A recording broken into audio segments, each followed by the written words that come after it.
Welcome to Review Time with Imperial. And today's review would be Raising Kanan, Episode 4.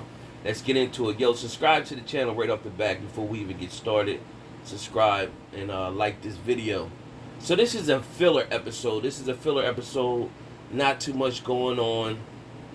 Let's get straight to the point. Pretty much, if you've seen the trailer for this episode, that's pretty much the bulk of the episode. So let's go straight down the line. You got Uncle Lulu. He goes to the studio and he sees his girlfriend there with her brother Sean, and he's rapping, and the producer Camacho is pretty much telling them his raps is nursery rhyme.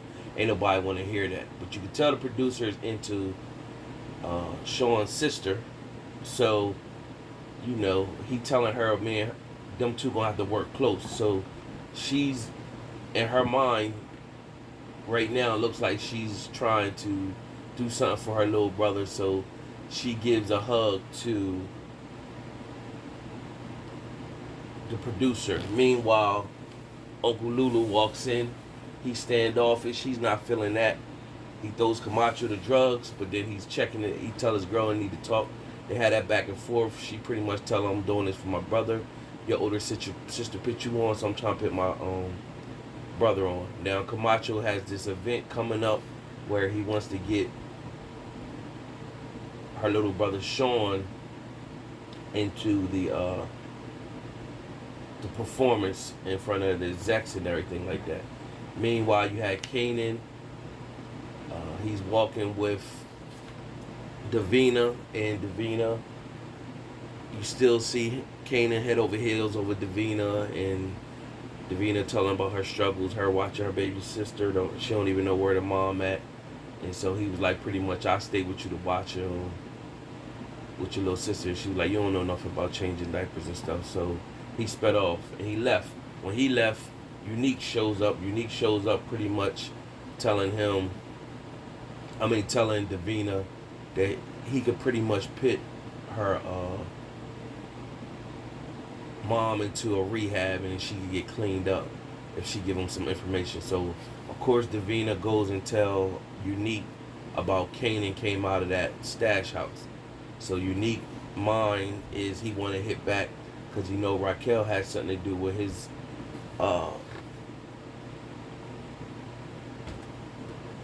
distribution of drugs getting confiscated by the cops. So in the beginning of the episode, it showed Unique killing one of his childhood friends, Trez G, because he looked at him as being a user, and he was the reason that the drugs got taken or whatever. So he killed him.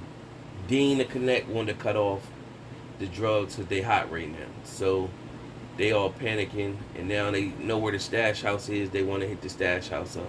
Meanwhile, Raquel is trying to create new stash houses. So she got the Bodega already in play, and it shows she wants Uncle Marvin to move the drugs from the stash house into the Bodega. Meanwhile, she goes to the high-rise projects and pretty much asked the manager there to move out some people so that she could get 2 apartments on the 7th and 8th floor, right over top of each other. So she throws him money and he's with it. So meanwhile, Raquel, she sets Kane up, said his grades are slipping, set him up for a night class. And he doesn't know at the time that night class is actually with Symphony. He don't know that at the time. Meanwhile, you got Jukebox. She finds out that Sean is going to be entered into that talent pool, and she like, this is my chance. I'm not getting this opportunity. So she talks to Uncle Lulu like, why you ain't put me on? Because the same dude. He pretty much saying, taking the role. I don't like getting favors from people because then they feel like they owe you or whatever. So. And he was like, I can't give you no money because your pop will be upset. So she's like, I don't need your money, but if you have the connect, then to hook me up, that's what I could use. He pretty much said nothing he could do for her, so she pretty much sped off. So that was at the restaurant. They showing this family atmosphere of them meeting up at that restaurant to eat. So that happens with that. Kanan was cooking for his mom one night, and it was their night that he cooked for her. She shows up with Symphony. He's upset. Meanwhile, they still eat, and he's bothered that a new man is on the prowl. He's standoffish teenager. So it goes back to Uncle Marvin moving the drugs out of the stash house into the bodega. So Uncle Marvin gets the normal guy that's always at the stash house. He got the case of bubble guts, so he's not in good, well enough to go. So Uncle Marvin has the idea, let's get Kanan. He trying to get into the game. So he told Kanan pretty much, you'll be back in time to go to school, which your mom should never know. So you already see what's going to happen. Unique and them going to hit the stash while they in there. So they're moving all the drugs and the money to the bodega. Uncle Marvin tells Kanan, hey, bag the rest of this stuff up, box the rest of this stuff up. I'll be back in like 20 minutes. Meanwhile, that's when Unique and them make their move. They come in, blast and hit Kanan with the gun, and they take the stuff, and it's 3 of them. And the third one wants to get revenge for $120. And they wasn't supposed to go in there for that, but he wants revenge. Meanwhile, Uncle Marvin see them loading everything up. Of course, that's when you see the trailer. He's smashing the back of them. He's shooting at them, but they pretty much get away. And so now he's on his way into the house. And so when he gets into the house, the guy has the gun pointed at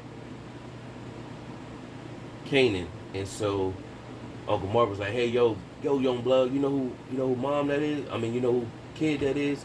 He like, yeah, I know who kid it is. So by the time he distracted him with talking, Uncle Marvin hurried up and shot him and killed him. So all the blood splattered all over Kanan. And so basically he was like, you should just let him kill me because my mom gonna kill me anyway. He's like, she ain't gonna know nothing. Just clean yourself up, clean all this up, and I'm gonna drop you off or whatever. So when he came in, the mom was pretty much ready to take him to night school. And so he hurried up and he just changed his shirt and just left. So you already knew, like, if he ain't, Uncle Marvin was supposed to get him to burn his shirt and all that, but they didn't. So you just see how the way they were moving, the way, if they, thinking that they deep in the drugs, they would have more of a team, lookouts and all that stuff, to move in that tight weight and whatever. They didn't have none of that. So I guess it's part of the storyline. Nevertheless, she drops him off at school. He finds out Unique is the one teaching the class, and I guess she want him to learn some things, think differently when than the way you thinking.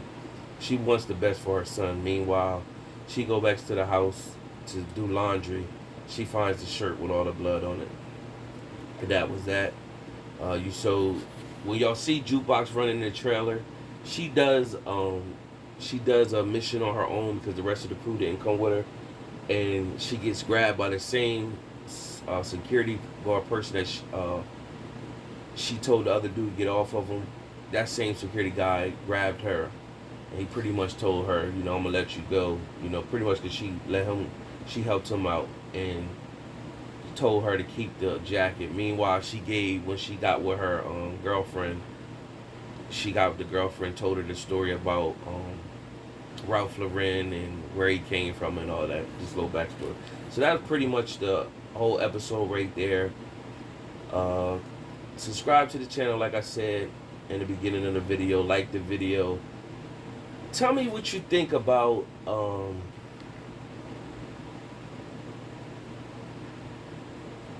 50 Cent narrating through this whole time, through each episode the whole time. Tell me what you think about that. What's your take on that? I don't know how I feel about that right now. I don't know if it's making the show look kind of, it's weakening the show. I don't know. I don't know how I feel about that right now. I don't know if it's a plus or a minus. Let me know how you feel. Till next time.